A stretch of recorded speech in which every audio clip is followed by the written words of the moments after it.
मंठा तालुक्यातील ओंकारेश्वर संन्यास आश्रम देवगाव खवणे या ठिकाणी महादेवाचे मंदिर असून जालना जिल्ह्यातील आणि जिल्ह्याबाहेरील अनेक भाविक भक्त दर्शनासाठी नियमितपणे या ठिकाणी येत असतात।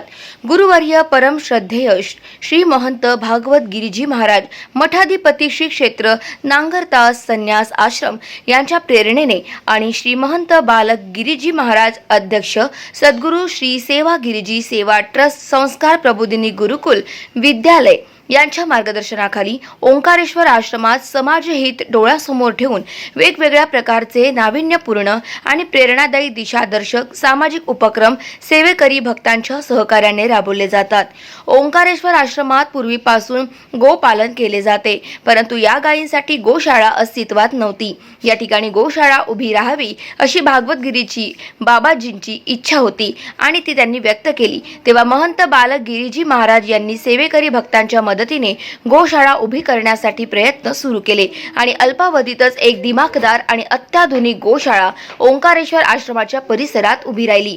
या अत्याधुनिक गोशाळेचे उद्घाटन गुढीपाडव्याच्या मुहूर्तावर गुरुवर्य परम श्रद्धेय श्री महंत भागवत गिरीजी महाराज मठाधिपती श्री क्षेत्र नांगरतास संन्यास आश्रम आणि श्री महंत बालक गिरीजी महाराज अध्यक्ष सद्गुरु श्री सेवा गिरीजी सेवा ट्रस्ट संस्कार प्रबोधिनी गुरुकुल विद्यालय यांच्या हस्ते आणि हजारो सेवेकरी भक्तांच्या उपस्थितीत मोठ्या उत्साहपूर्ण वातावरणात उद्घाटन संपन्न झाले। या गोशाळे सेवेकरी भक्तांच्या सहकार्याने 2 गीर गोमातेचे गुढीपाडव्याच्या मुहूर्तावर आगमन झाले असून सेवेकरी भक्तांनी बाबाजींची आणि गोमातेची टाळ मृदुंगाच्या जयघोषात मिरवणूक काढून वाजत गाजत नूतन गोशाळेपर्यंत आणले आणि विधिवत पूजा करून या गोमातेला गोशाळेमध्ये सोडण्यात आले। या गोमातेसाठी परिसरातील अनेक सेवेकरी भक्तांनी विनामूल्य कडबा आणि इतर खाद्याची व्यवस्था केली आहे।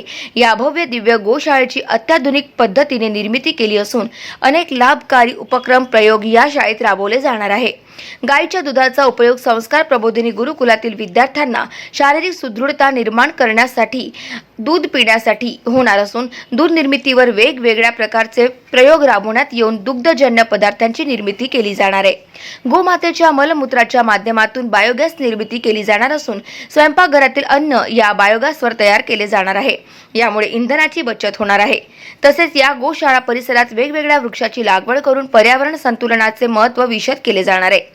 या परसबागेची निर्मिती करून येथील सेंद्रिय पद्धतीने पिकवला जाणारा भाजीपाला विद्यार्थ्यांना रोजच्या जेवणात उपयोगी येणार आहे।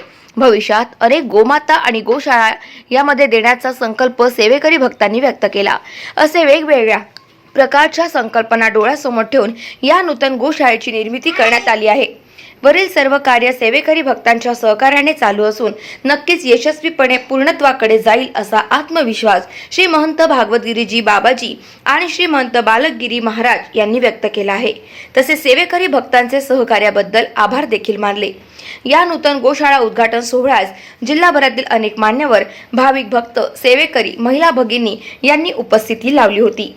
गाव माझा न्यूजकरिता बाळू गायकवाड, मंठा, जालना।